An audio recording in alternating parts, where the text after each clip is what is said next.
Hello Pisces, Sun, Moon Rising, and Venus signs. Kamusta kayo? Sana po nasa mabuti kayong kalagayan. Welcome back po sa Star Tarot. At kung bago kayo rito, welcome din po kayo. Please subscribe, like, share my videos, and leave me a comment kung nakaresonate po kayo. Thank you. So, tignan natin. First message ni Pisces is water. So, water is connected no, with our feelings and emotions. So, and you are also a water sign, diba? So, most likely, ang iba sa inyo, Pisces, baka sinosuppress ninyo yung inyong nararamdaman, sinosuppress ninyo kung ano man yung emosyon ninyo, kung ano man yung mga nararamdaman ninyo. Maybe you are not expressing it, 'di ba? Kung papaano ninyo nararamdaman or ano talaga yung totoo ninyong nararamdaman. So this is ano sa inyo, this is an invitation para sa iyo, no? Na pakiramdam mo 'yan, eh, emotion mo 'yan, eh, feelings mo 'yan, eh, 'di ba? So, nararapat lang, 'di ba, na i-express mo 'yon. Nararapat lang, 'di ba, na i-feel mo kung ano man yung feelings mo, 'di ba? Kasi sarili mo 'yan, 'di ba? Pakiramdam mo 'yan. So, 'wag mo nang i-deprive ang sarili mo para i-embrace kung ano man ang totoo ninyong nararamdaman, okay? So, we have the Black Moon Lilith. Wow, so power. So, parang you are going to be very powerful sa ngayon. Diba? Maaari na you are reclaiming your freedom, you are reclaiming your personal power, yung willpower ninyo ngayon ang maaaring masusunod na from here on. So, you're taking charge, taking charge of your life. So, that's really beautiful. So, what else? We have reflection. Yan. So, pag nilay-nilayan ninyo ang mga pangyayari sa buhay ninyo, maybe it's about time na for you to do some kind of reassessment of kung ano ang mga nangyayari na sa buhay mo. Okay? Para siguro na mas malaman mo sa ngayon, mas ma-figure out mo ngayon ano mga dapat kong gawin. Anong best things na gagawin ko moving forward. 'Di ba? So, mas magandang nagpaplano, mas magandang meron kang set intentions, mas magandang meron kang foresight, 'di ba? At least meron kang inspirasyon, no? Paghuhugutan ng iyong inspirasyon and motivation, hindi ba? So, 'yun. And also, time for reflection and introspection para din nang sa gayon, yung parang mas mapakinggan mo yung sarili mo. 'Di ba? Listen, kasi when you are quiet, when you are resting, that's when your soul speaks, 'di ba? Kaya kapag nagka-quiet mode ka, nasa stillness mode ka, ibig sabihin nito na binibigyan mo din, no, ng ang soul mo ng pagkakataon na magsalita, no, at marinig mo, 'di ba? Pati na rin yung inyong intuition, 'di ba? When you are quiet, yan ang mga pagkakataon na maririnig mo yung bulong ng intuition mo. So, by the way, maraming salamat for subscribing. And if you haven't subscribed yet, subscribe na kayo. And also, maraming salamat din for not skipping the ads. Malaking bagay po yan sa akin. And also, please click the join button sa baba ng video kung gusto din po ninyo na mag-join kayo sa membership. Salamat! So, we have great and full. Wow. So, this is really good, no, na marunong kayong mag-appreciate ng mga blessings na binibigay sa iyo ng universe.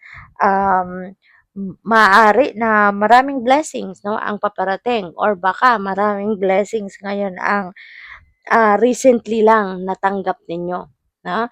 Kaya ngayon, you are going to be feeling grateful, siksikliglig, umaapaw ang maaaring mga naging regalo sa inyo ng universe lately. Kaya naman siksikliglig, umaabaw din ang inyong saya at ang iyong pasasalamat.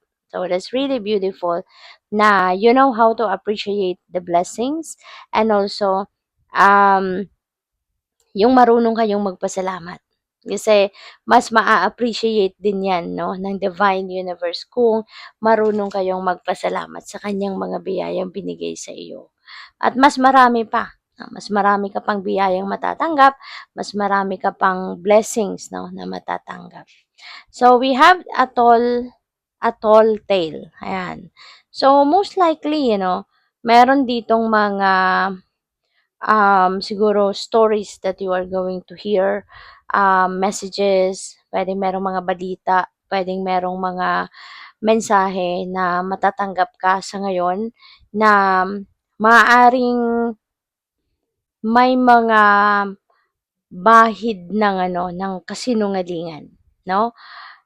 Kaya naman it feels like to me na alam mo yun, eh, maano ka, eh, you are water sign kaya malakas yung radar mo, malakas yung pakiramdam mo, and you know 'no, na yung impormasyon na yan na maaaring matanggap mo, you would know in yourself 'no, na this is not true. No, this is a lie. Alam mo 'yun, malalaman mo 'yun, mararamdaman mo 'yun, 'no? Kaya maaaring hahanapin mo ang katotohanan.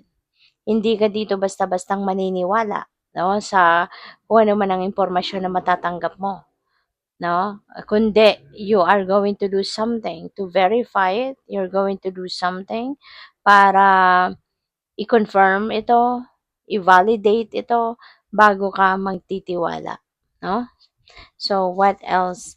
We have roots of abundance. Wow. So, maaari dito, Pisces, na meron kayong, um, this could be a source of income.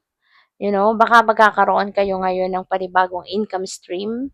Maaaring merong pagkakataon dito na makakuha ka ng panibagong money path, kumbaga, no? Kaya, good for you. Kasi, magdadala ito sa'yo ng kasaganaan, magdadala ito sa'yo ng kaginhawaan sa buhay, 'no? So, good for you, good luck. Tignan natin kung ano pa ang mga messages para sa'yo.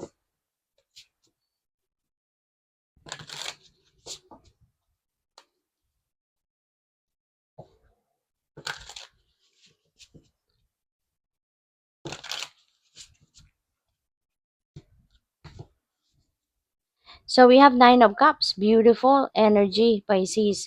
Meron ka ng Nine of Cups. And this is kasiyahan, this is joy, this is happiness, this is about optimism and excitement. Kasi Nine of Cups is also, ano to eh, merong mga financial blessings dito, meron ditong mga material blessings, no, opportunities na magdadala sa iyo ng kasaganaan, kaya magiging masayang-masaya ka and excited.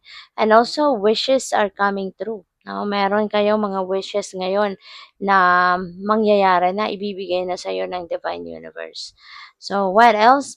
We have Page of Pentacles. So, ang swerte mo ngayon, Pisces. Maswerte ka. Lalo-lalo na pagdating sa pera. Kasi si Page of Pentacles, meron din itong energy of swerte. Good fortune. Lalo-lalo na related sa money, career, and finances. So, pwede, no, na meron kayong mga offers ngayon na paparating na pwedeng pagkakakitaan mo to, that could be a source of your additional income or major income ninyo. At pwede, no, na magkakaroon kayo dito ng pagkakataon na magamit na yung mga talents ninyo, yung mga skills ninyo, gifts ninyo. Baka this is something, no, na talagang magiging excited ka, magiging masaya ka. Kasi hindi lang sa magagawa mo yung passion mo, magagamit mo yung talents mo, but also at the same time, 'di ba, mapagkakakitaan mo na din ito. Kaya feels like to me na this is talagang swerte, no? Yung parang finally, 'di ba, masasabi mo siguro sa sarili mo na salamat, no? Salamat naman kasi finally, 'di ba, mai-enjoy mo na kung ano yung mga bagay na yung mga interest mo, and at the same time, 'di ba, yun pa ang magiging trabaho mo. Yun pa ang magiging source ng inyong bread and butter, no? So, we have Seven of Wands. Ayan. So, maaari, no, hindi talaga maaalis na merong mga challenges tayo sa buhay, 'di ba? Kasi parte yan ng buhay natin eh. No, yung mga problema, challenging situations, that's part of life. Diyan tayo nag-grow, diyan tayo nag-evolve, 'di ba? Diyan tayo nagta-thrive, no, sa mga nasasalubong natin mga ganyang sitwasyon sa buhay. Kaya huwag kang mag-alala, no? Magpakatatag ka lang, tibayan mo ang inyong loob, no? At isipin mo, magtiwala ka sa sarili mo na kahit anumang klaseng problema or challenges ang ma-encounter mo along your life's journey ay malalagpasan mo yan. Kaya mo yan. lagi mong tatandaan na hindi rin ilalagay ng universe ang kung anumang challenging situations along your path kung hindi mo kaya. Kung hindi mo kayang i-manage yan, kung hindi mo kayang malagpasan yan, 'di ba? Kaya ano lang, sige lang, laban lang, kapit lang, 'wag ka lang susuko 'no, sa mga problema, okay? Good luck sa'yo. Thank you for watching. Love and light. Namaste.